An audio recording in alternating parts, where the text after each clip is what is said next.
Let's slow down. Let's, you know, I was trying to get all jazzed up. Like, let's get into it, and then it seems like we might have a problem. Hopefully just a short-term one. We're all waiting with bated breath to see this third and final game. Yep, score back onto the Kazakhs. As you mentioned, he's got a pretty devastating win rate on that so far. So that has to be a worry for Afreeca Freecs, but they were in a bit of a bind. They had to get rid of that LeBlanc, Rengar, and Camille, and they let that one go through. But here we go. Looks like everything's taken care of. We're on to the Rift. Here's a real battle in the audience. I think it's pretty even. It's pretty cool to see. You know, only 3 weeks into the season. It's not a telecom war, but there's a finals feel in the crowd.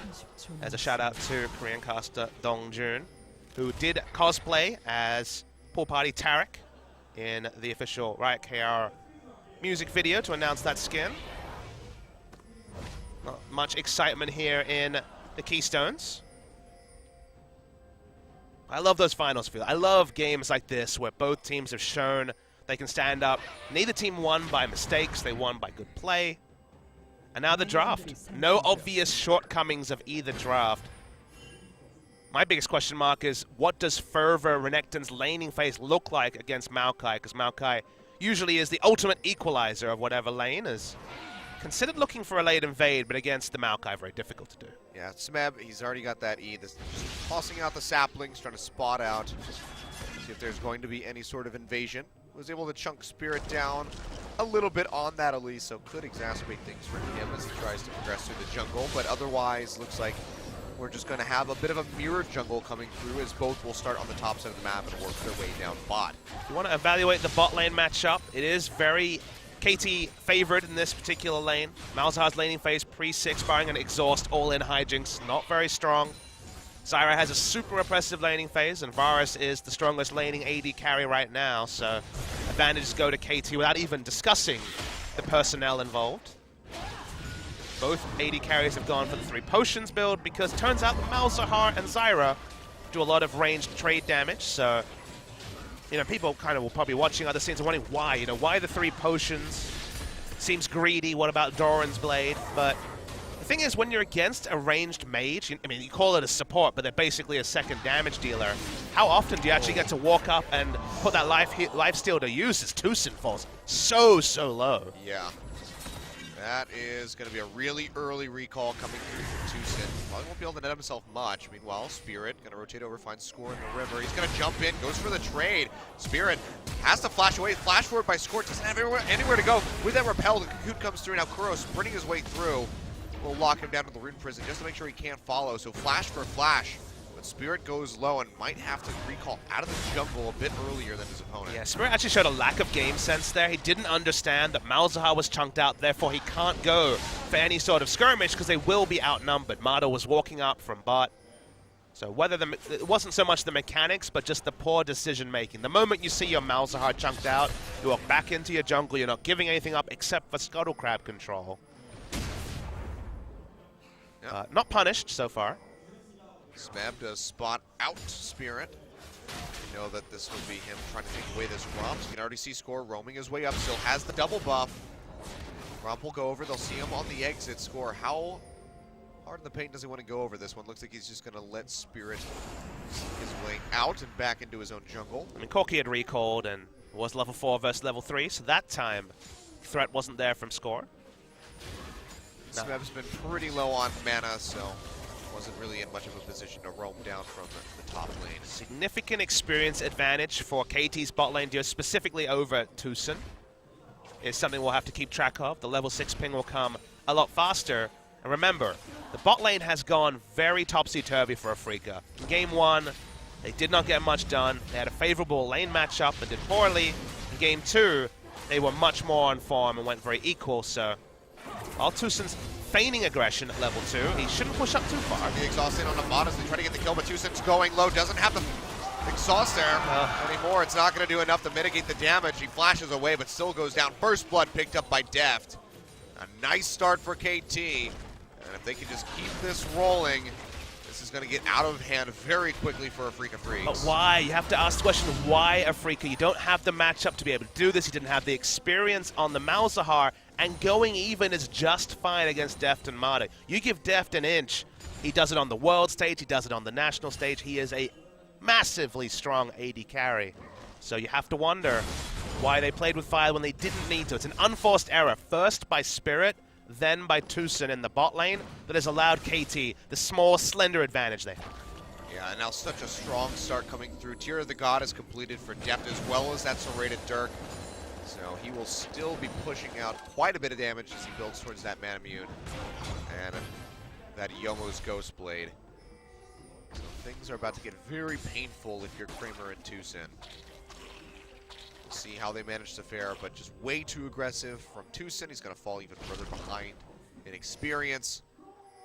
And KT already off to a very nice start as far as the bottom lane is concerned. Mid lane still going to be faring pretty evenly, whereas Marin is coming out with a bit of an advantage in the top lane.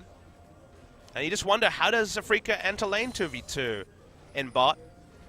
When Malzahar loses the shield, especially from the passive, the only way you win this lane is an all-in trade on the side of Afreeca. You get poked out earlier. You need to be even in experience, but when you're so far behind in experience, you're basically a free kill as Tucson. So laning phase is going to be a headache and a half for Afreeca to get through. Really aggressive here from Spirit. As you can see, Smeb not going to be pushing the wave up. He's perfectly content to keep this here. Looks like they might go for the dive, but Score is waiting in the wing. Stun comes out. Smeb throws up the Vengeful Maelstrom. Marin taking the tower. He's isolated at the moment, but you can see Spirit wrapping around to get close to him, so he doesn't take that big burst of damage from Score, who doesn't decide to leap in. So they'll just go ahead and peel back. Good pathing from Score. He was where he needed to be. Looked like Smeb was able to drop aggro anyway. But because he hasn't recalled and has no mana, this is also good for Afreeca. This will require a minimum Corki to stop the blue from being stolen away. Juan is here, throws out the rocket. And that's actually going to be picked up by Score. Yeah, spites it perfectly. But now TP into the bottom lane, coming through from Marin. Deft and Mata way too far forward. The silence connects. Can Marin get in there? The slice and dice comes through. That's going to be the stun. Oh. That's going to be the kill. Marin takes him out. Meanwhile, in mid, Kuro goes low, but he's got the ghost. Doesn't need to pop the flash. And now Mata gets hit by the Ash Arrow. Silence connects. Can he make it out of here? Throws down the roots. Will it be enough? No. The volley from Kramer does hit him in the end.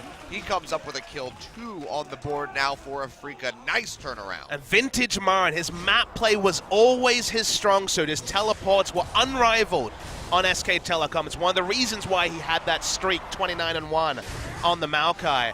Specifically around his teleport players, Lissandra also was super notable. Remember, just a second ago, he was looking to assist a blue buff invade, hadn't shopped, went straight bot, noticed that Deft and Mata were overextended, as you'd expect, given they'd got the kill on Tucson just before, and punishes them with aplomb.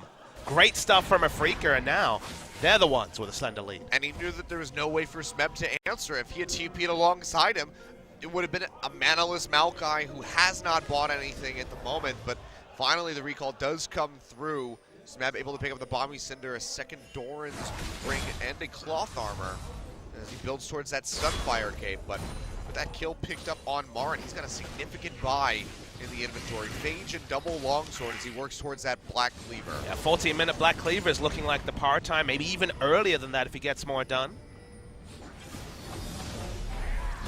Well, that's pretty overly aggressive. It's only level 5 from the Malzahar, so no lockdown provided there.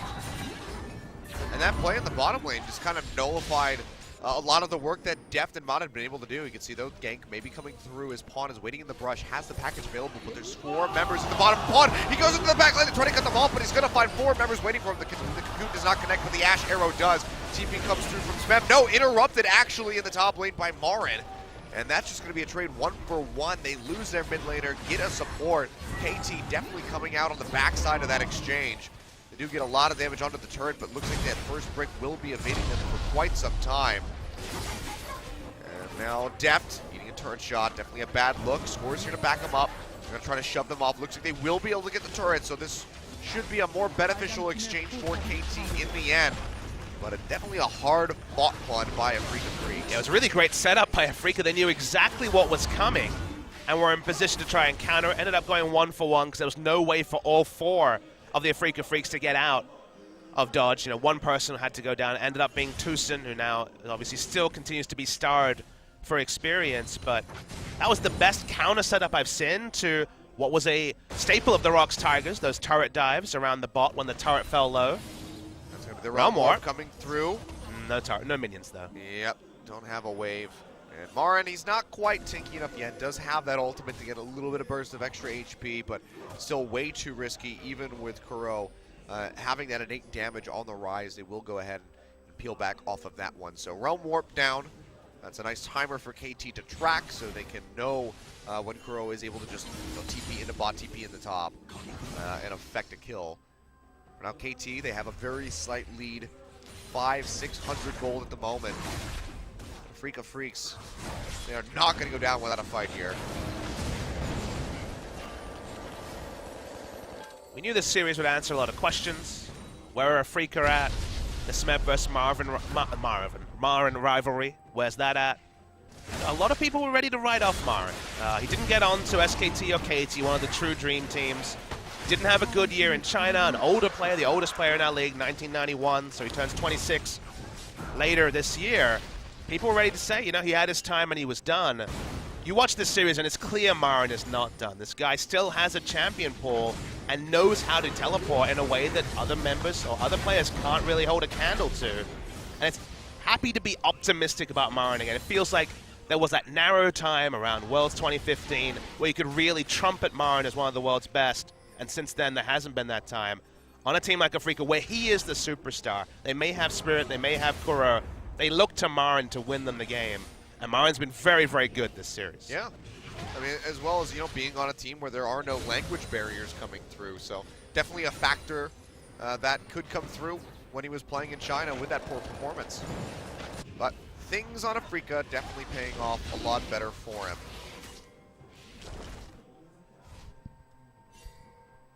We withhold our judgment. Very, very even, 12 minutes in. Scaling from Kuro has been pretty delayed. Went for Merc Treads first for a bit of insurance, but means we won't be hitting the 10-minute Rod of Ages timing that we saw in previous games. I wish we got a replay to see exactly where Smeb tried to teleport down bottom in that play. We didn't draw Flash, so it had to have been a pretty aggressive teleport. Yeah, that's what I was thinking. So maybe he thought that he could get the teleport off in the window, the cooldown of a W, perhaps. Not really sure. Flash arrow goes wide. Yep, not going to connect. Depth trying to sprint his way out of here. Roots will not connect on the Spirit. He'll take a big chunk of damage from that piercing arrow, though. Won't get the turret quite yet, but they get a hell of a lot of damage onto it. Marin has his teleport, so KT have to be careful with how much resistance they show. Oh boy, Score going in really aggressively. Has a flash over the wall. Oh! Blast code coming through from Marin. Score is invisible, and Smeb is there to pick him up with a twisted advance. He'll get a good burst of damage in. Kuro Spotted. gonna reveal him, but they can't follow up for the kill. And Score will make it out with his life, but has to pop the flash. Like for now, Afreeca will be frustrated in trying to take a cross-map bot lane outer turret to answer the one that KT picked up earlier. Score does have time to go. Spirit has time to go into the enemy jungle, do some counter jungling. So the team play is good here from Afreeca. Thought maybe they'd be looking for a Realm Warp there as everybody was collapsing in towards the rise. Still level 1 Realm Warp. The range is really, really short. So there's no vision there really for KT. They do have one ward right next to the ramp up into the jungle. That's why it feels like their outer bot lane turret staying up. It's kind of a bonus. They were really in no stead to be able to keep it up. They couldn't really fight for it because of that lack of vision you described, Achilles, but they put enough doubt into the minds of Afreeca that they pulled away. So clearly that turret will go down in the next 5 minutes. But the fact that they don't get a big shop at this point, maybe boots to complement the Essence Reaver that Kramer picked up. Item timings are such an important factor when the gold is so even between the two teams. Score gets spotted there. Looking for a pick with Tucson here. Is level 6, 3 levels down under Kramer at this point. Pretty significantly. I mean, he's bounced back a bit. Amada's level 6 as well, to be fair. Amada should still have an experience advantage over top of him. Again, there's an extra assist here for Tucson. Usually when you get ahead as a support, you end up roaming more because you're like, well, my opponent has to stay in lane, so I'll roam. It's not often that you're just sapping an equal amount of experience with an under-leveled enemy support. AT are making the sort of moves they weren't able to early in the game, and this is risky to score. And then the grass being on to score. Cocoon lands perfectly. Kill comes through from depth, but it's just not nearly enough. Now the chase coming through. Repel won't connect, and a nice Zyra ultimate thrown down by Mata will pop up too. Ash Arrow comes in, Realm Warp straight in on top of depth, and Mata, taking it. Find him, and they take him out. But Pawn is there to answer with a bit of damage. Mata gets caught by the good flash forward from Pawn. Does come up with the kill, and now Smeb has TP'd down into the, or ran down into the bottom lane, gets on top of Kuro, comes up with one, but Marin slicing and dicing his way to a kill onto Pawn. Helps equalize the count. That's going to be several kills picked up for Afreeca, as well as the outer turret in bottom lane. They will profit heavily, and they will net themselves a gold lead. Yeah, 2 for 3, but they do get the outer bot lane turret. However, I think it could have been so much cleaner for Afreeca. The Realm Warp was a mistake from Kuro. It was a face check by Score. So this was a nice start to the fight, but they could have just guaranteed the bot lane turret and not necessarily gone for more. The Realm Warp up top was ill-conceived. It was when the minions had died, and this Realm Warp, you're Realm Warping into basically melee range of Zyra and Corki. You're never going to be able to get a favorable trade in that scenario. So even if Marin spares the blushes by turning around and getting one single kill on the backside of this, it should have been more for Afreeca, given that they didn't have to commit all 5 members. They kind of get the minimum in a scenario where they could have got a big lead over KT. Now just 300 gold separating these squads. A turret each, a dragon there for the side of KT Rolster. Just an Ocean Drake. Cloud will be the next one to spawn. See what comes after that, but for now, Afreeca Freecs seem to have the vision priority over that bottom side of the map. See wards on both sides of the pit surrounding it. Pushing forward, he'll be taking out these Raptors, and Spirit just patiently waiting to see if somebody wants to walk through. So he can line up that Cocoon. Tucson has the Nether Grasp available yet again, and could very easily follow up, but for now looks like I'm just going to go ahead, start up the Dragon. Voidlings not nearly as adept at tanking as before. Spiderlings, they do a pretty good job still. Yeah, Voidlings and Spiderlings were free Barons in previous patches, although Malzahar's support is stronger. The Drake Baron isn't as much as Marin's tankier, but still not that tanky. And he throws up the ultimate, he's just going to slice and dice his way out. And will have to go ahead and concede this turret in the end. Keeps himself alive, doesn't have to use the flash. And that's going to be the Dragon coming in for Afreeca Freecs. So just a bit of an exchange coming through on both sides. And now maybe looking for depth in mid lane, but he spots them out. They pass through a ward. Can't really clear this wave. It's going to be a very aggressive teleport coming through from Smeb. It's going to cancel it in the end. Actually gets canceled out by Marin yet again. Dashes forward and interrupts it. But did he make a mistake? Gets slowed up by the slam. And Sunfire is just ticking away at him. Big twisted advance following forward. Marin had already used that ultimate. Has to flash away. Smeb can't follow with his own. And Spirit is here to answer. So won't be able to come up with that solo kill. So Marin doing a damn good job getting rid of that TP. But he loses his flash for it, and Kuro, meanwhile, in the bottom lane, gets into a bit of a scuffle, but he's able to exit with his Realm Warp. Yeah, the defensive Realm Warp was a lot better than the last 2 offensive Realm Warps. Marin ends up trying to flash for teleport to Spirit. Walking forward, Smeb and Mata find him. Nethergrass comes down onto the Maokai, still very tanky, but now Depth arrives at the backside. Throws out the Chain of Corruption. They lock up Tucson, who should be going down. Marin's here. Yeah, Marin arrives, and Mata is going low, has those Malefic Visions. Marin gets locked up, however, and there's just too many members of KT Rolster. They stomp him out. They get rid of Spirit. Now Kramer, manaless on Ashe, has to run back around to this tier 1 tower. KT picking up 3. Nicely fought by them. Can they transition this into a turret, though? Yeah, super nice catch from KT. Because there wasn't much setup, Afreeca didn't have exclusive vision. They're the ones that ended up getting picked with the pick comp they've drafted. Now KT able to clear out wards. Not able to answer. Marin gives up quite a lot of gold and experience, given that he was at 2-0 before the start. Afreeca understand that they need the earlier power spikes because they are outscaled in multiple roles by KT Rolster, but it was Spirit face checking and being out of the fight from the start, and then everyone on the side of Afreeca is out of position as Deft is free hit. Yep. You can see Bada, knowing his limits, just fearlessly sticking around. I mean, even if he does go down, he's going to be taking those 3 members of Afreeca Freecs with him. So really wonderful play coming through by him on the Zyra, helping to lock down Spirit to really get that kill. And the rest of Afreeca Freecs just kind of spilled forth one at a time. Now Pawn and Deft can both look for sieges and have got the QSS as a potential out for the multitude of pick CC. Every member of Afreeca has pick CC, so yeah, certainly not going to be enough in late game team fights because there will be the follow-up CC, but it does make poking under turrets, which is what Corki and Varus do so well, relatively safe for both. It's like they thought that somebody's going to walk into the brush here and find Smeb. As you can see, that Yomu's Ghost Blade was popped. They really just want to be able to stick in on mid lane and keep the siege up. Spirit, Cocoon not going to connect. Marin's here to back him up. Will sun up Smeb, but a lot of damage goes forth onto the Elise. Could very well just be yet another recall coming out. Kramer will spot score over the wall with a hawk shot as the turret eats a bit more damage, but they still can't finish it off quite yet, even with that Trinity Force Corki there. It's almost an inevitability, though. Wave clear is pretty low on the side of Afreeca. Rise, if he walks up, can, for sure. Ash will help, but a lot of siege from these two you see on the screen, Pawn and Deft. Ash arrow comes out, Deft, really nice cleanse, almost immediately takes that one out. Spirit, oh, gets hit by the piercing arrow straight into the rocket from Pawn, and they take him out. Koro going low, has to flash to the other side of the turret, which is going to go down. Martin coming in, but he's just going to get rooted. Might just lose the Guardian Angel right here, and he will. Slice and dices forward once, can't get the second cast off.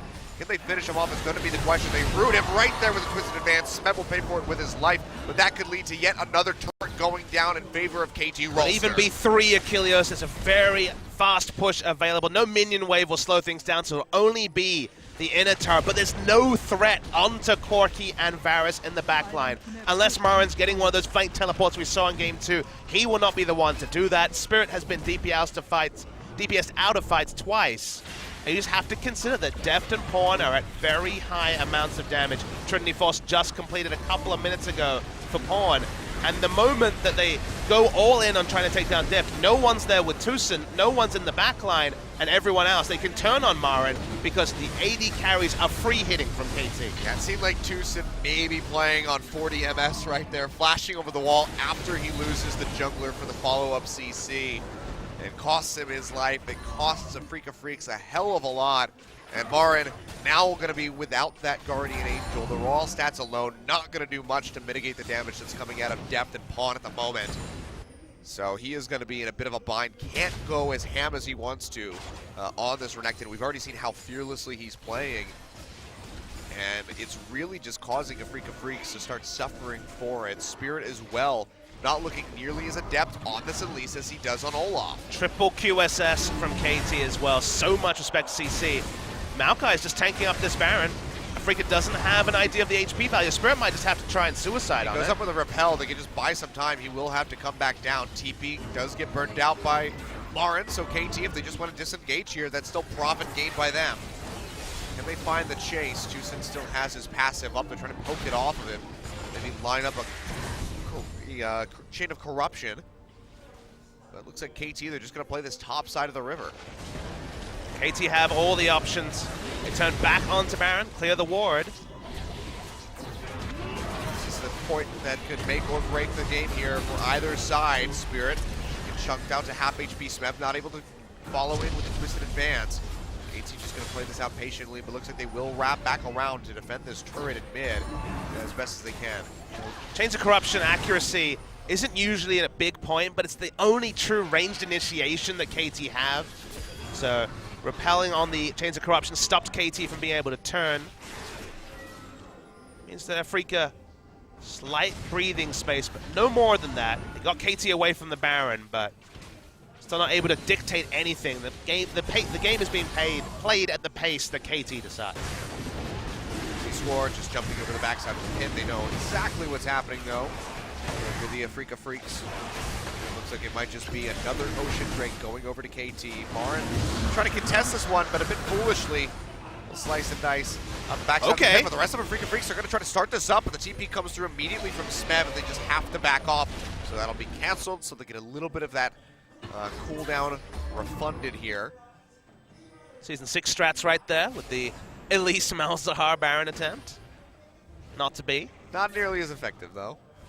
Yeah, as we already discussed, it looks like Deft will arrive in time to stop this minion wave from taking the tier 1 turret top lane. Ooh, KT want to stop these recalls. Kramer all alone. Did they jump over the wall? There we go. Big burst of damage. Cocoon connects, but the QSS comes through and Pawn finds the kill. Can they get more? Bro getting spotted out. Now Smeb coming in on the backside. Locks him down. The Realm Warp won't connect in time. And they get 2 picks. And you can be damn sure KT are going to go straight back to that Baron yet again. Yeah, decisive call to stop the recalls. Only one went through. That meant the rest of the damage dealers were going to be free food. Smeb can tank up this Baron for days.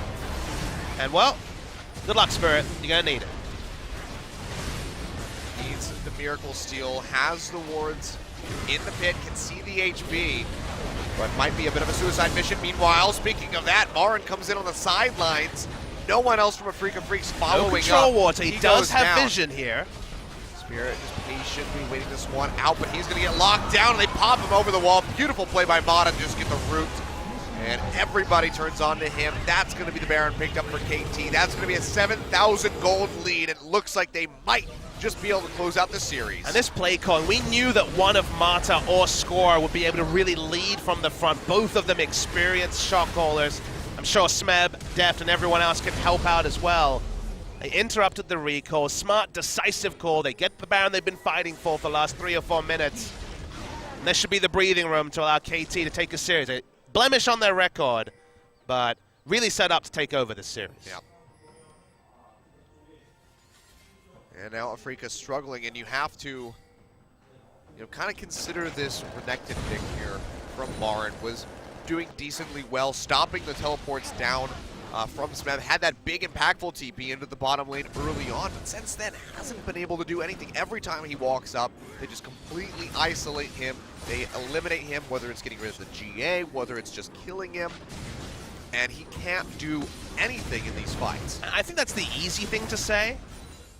This Pawn plays with his life a little bit. To me, the bigger question mark has been Kuro's rise. I think he's contributed very, very little in this game. The Realm Warps haven't been on point.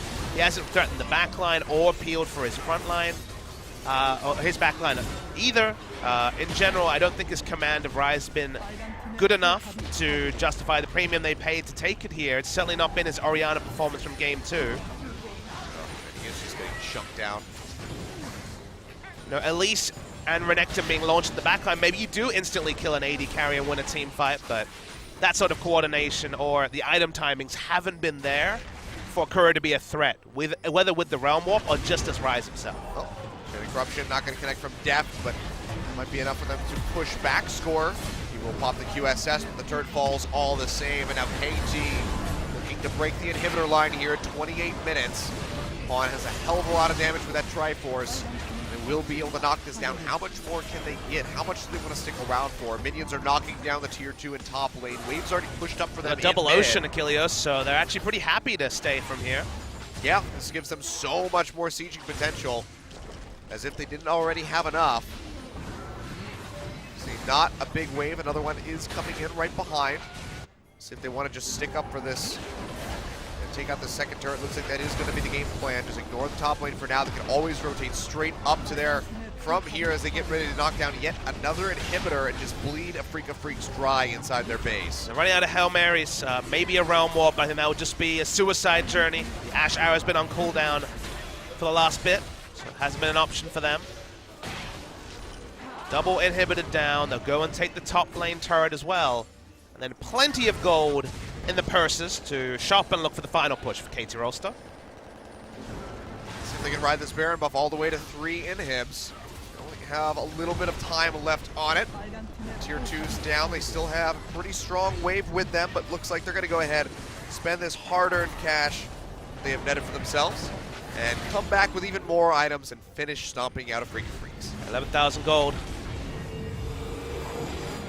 Hasn't been a series stomp, which for Afreeca is a big win. They took Samsung to 3 games, beat them 2-1. They take KT to 3 games, and sure, looks like they'll fall down, but for a new lineup of players that have no experience or synergy playing with each other, it was kind of patchwork towards the end of the transfer season.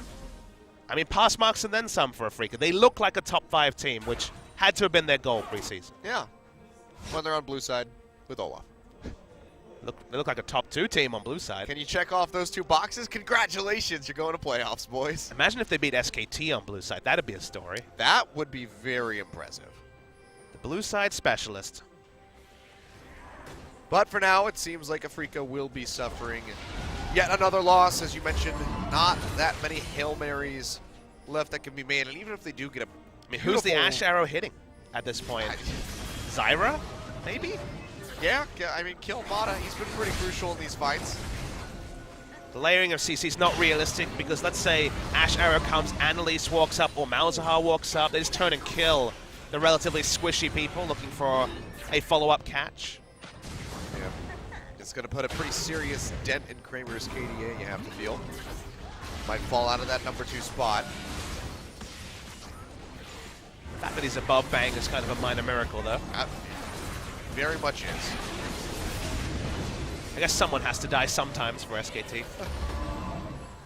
Everybody dies. Some just need a little help. One of Kramer's big 80 carries last season. That's true. Outside chance the Lucian will come back in future patches. So people have been playing around with it. Third and final inhibitor goes down. Will we see the final fight here from Afreeca? Oh, looks like Smeb wants to say yes. Goes in on Agora, but the Nethergrass immediately comes out. Kramer just firing away with the volleys. Will be able to pop the GA. Baron as well. One final auto attack by Mata. Able to get rid of his. Tucson eats that piercing arrow, goes low, but will be able to retreat, but Kuro cannot say the same. The Rise goes down. 3 waves of super creeps getting ready to crash into the base. One Nexus hurt, already down to half HP. This is looking quite done for Afreeca Freecs. Need an absolute miracle to come out on top. Baron dashing forward, trying to get on top of score, gets the stun, but immediately cleansed off, and they pop him in return. And with no tanky front line, a Nexus turret down, this is going to be the game. KT Rolster coming in on top as Pawn just picks up a couple kills inside the fountain. 32 minutes on the clock. Not as clean as game 1, but still pretty damn good. KT 2-1. They will continue the win streak. Yeah, congratulations to KT Rolster. Will go 4-0 after this series, but Afreeca can hold their heads high. They were not stomped out. They had a very good performance in game 2. And KT will just have to go back and realize that they are fallible. They are not immortal. Jury's still out on SKT. They look just so damn strong. KT have some weaknesses, especially if they fall behind. They haven't had a lot of experience playing from behind, so they need to get kind of their chops in terms of finishing that. But it was a fun series, it was a good series, but KT, better team on the day, deserved the win. Absolutely, and you can see a little bit of disappointment on some of the players' faces, knowing that they were that close. They were able to take that one game off of KT, just needed one more to get the match win in. But alas, they cannot do so.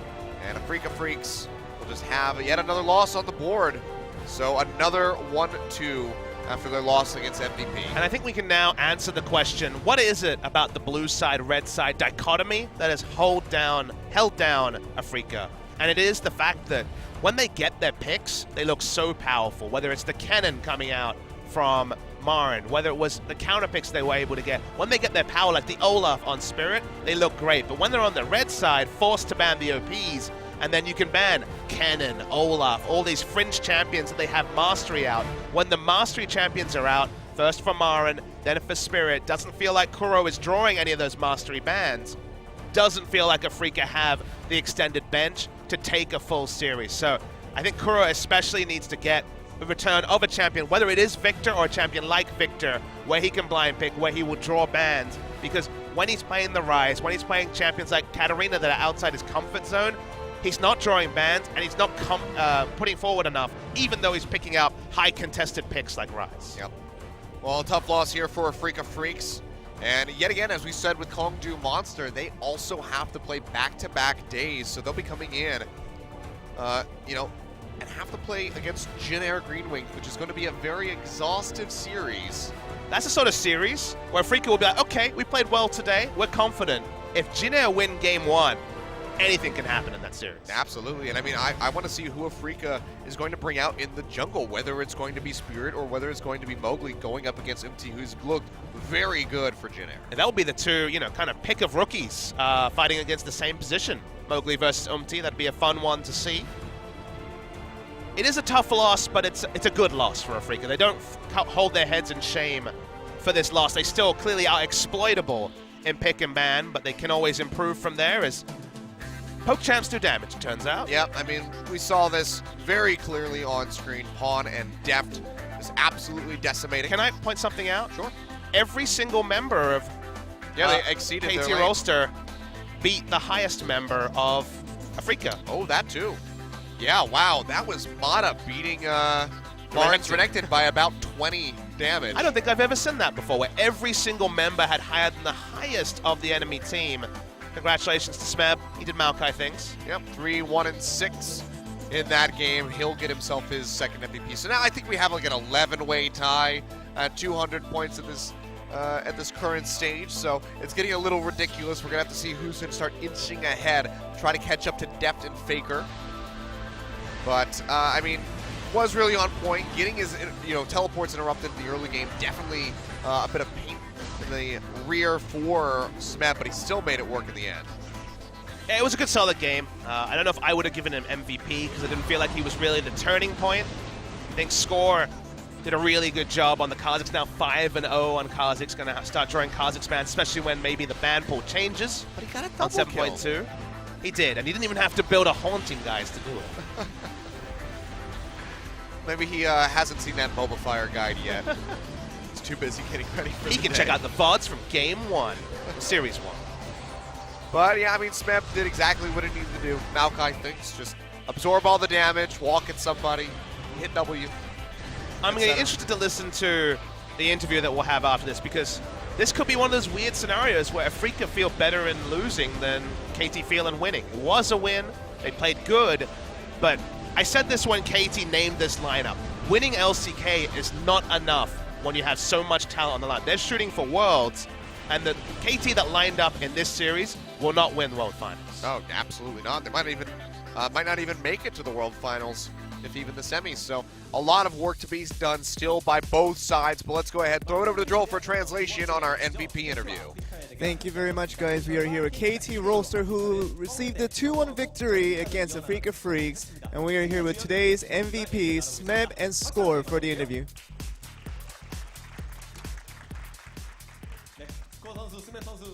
Score, Smeb, congratulations on the win. Would you like to say something, Score?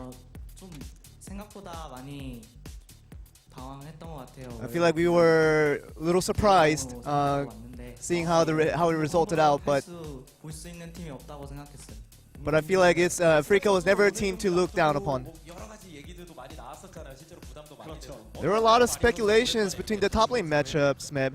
How do you feel today? 너무 잘하시는 것 같고요. Yeah, Marin is a legend as he always was. 제가 좀 너무 감정적으로 게임을 했던 I think I was a bit emotional in some of the plays that I made today, 감정적으로 게임을 해서 그게 좀 많이 아쉽고 but I think that really hurt us in the long run. But 잘한 것 같아서 기분 I think our teammates did well for me, so we were able to pick up the win. 전략적으로 활용하는 탑미드 수합이 언제든 가능하다라고 얘기. It seems like the Jace pick is sort of a very flexible pick between the top and mid lane. 좀 준비해 그런 느낌이었나요? 아니면 But was there a strategy behind why you guys took out the Jace pick so aggressively?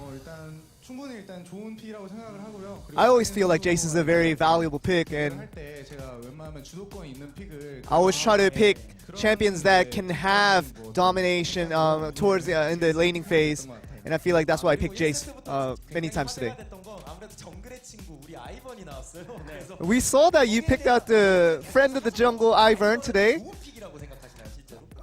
Do you think Ivern is a very good pick overall? 픽은 아니라고 생각하고. No, it's a very niche pick for sure, and it's not something that to be played every game, but it's very situational.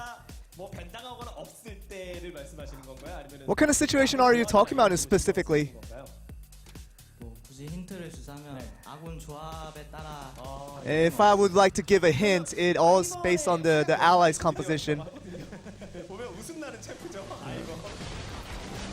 데이지를 정말 잘 활용하는 모습을 보여주셨어요. This is a situation where you really use the Daisy to your advantage.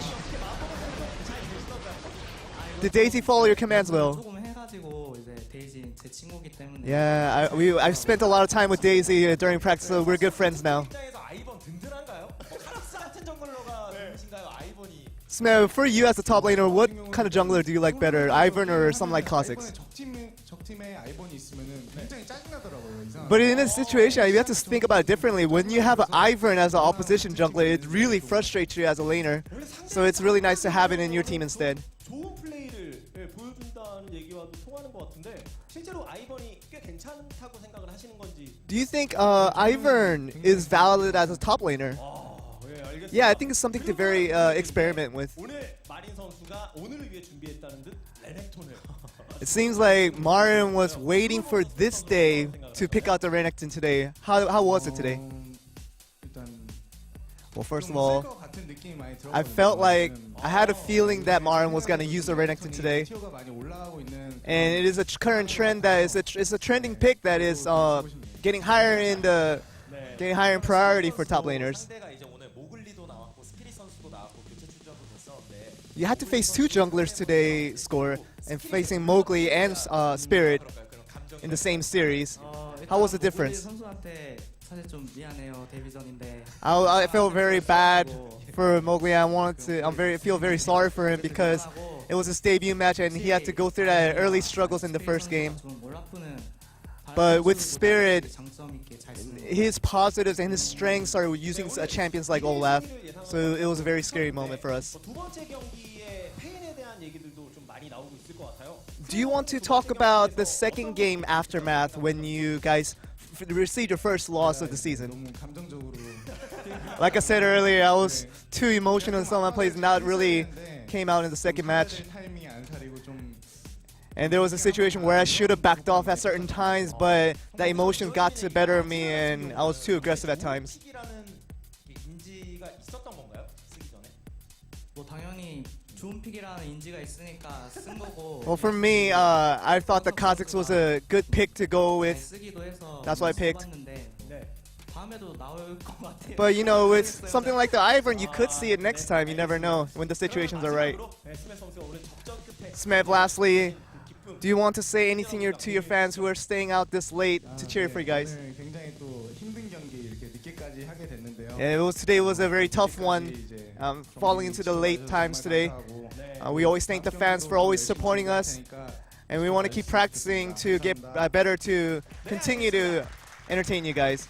이렇게 해서 또다시 승리를 가져간 So that's the end of the interview. Back over to you guys. 언제까지 지속될지 기대가 Thank you very much, Joel, for the translation, as always. So, yeah, you know, just we got that loss, but, you know, we still win in the end. But either way, work to be done by both squads. As we mentioned, Kuro and Spirit perhaps having to work on their performances. Spirit, especially his champion pool, as it seems like Olaf is really his strong suit at the moment, and it's very easily exploitable. I mean, the Olaf replaces his old Nidalee playstyle, the Battle Ward, but we've seen Peanut kind of move away from that. You kind of need a different speed. You can't always be invading in the face of your opposition. So a very strong 1-win, 2-loss is Afreeca, who find themselves in 6th, but positives to be taken away. And I like how down-to-earth Smeb was in that interview, where he was honest and said, look, I was taken up in the moment, in laning against Marin, feeling the, you know, Jace pressure of having to win the lane matchup, and did get taken out. But we will have more matches to bring you guys on OGN on Saturday. BBQ Olivers versus Kongnu Monster, and then we get some more Jin Air. Yep, so we will have tomorrow off and then come back in on Saturday. And we get to see Afreeca Freecs yet again on Saturday as they take on Jin Airs. So I think that that's a matchup that they can definitely handle a bit better than they did the KT Rolster. Then on Sunday over at the Gangnam Studio, there will be Samsung versus Rocks Tigers, as well as SK Telecom T1 versus MVP. I think we can kind of guess how both of these matches are going to go, but you never really know. MVP surprised us by taking down Afreeca Freecs. They've surprised us in the past against SK Telecom, but they've also gotten stomped out against SK Telecom. So that one, I think, is probably a little bit more clear as far as SKT having an advantage, but who knows? Yep, SKT. If you see them, they're going to win 2-0. All right. That's how they roll. Well, we'll have to find out when it comes down to Sunday. We got a little bit of time. We'll see how much they've prepped. Maybe they slacked off during the new year, focused too much on streaming over on Twitch.tv. But that's going to close it out for us, guys. We'll see you in 2 days for those next matches. So have a good one, and we will see you then.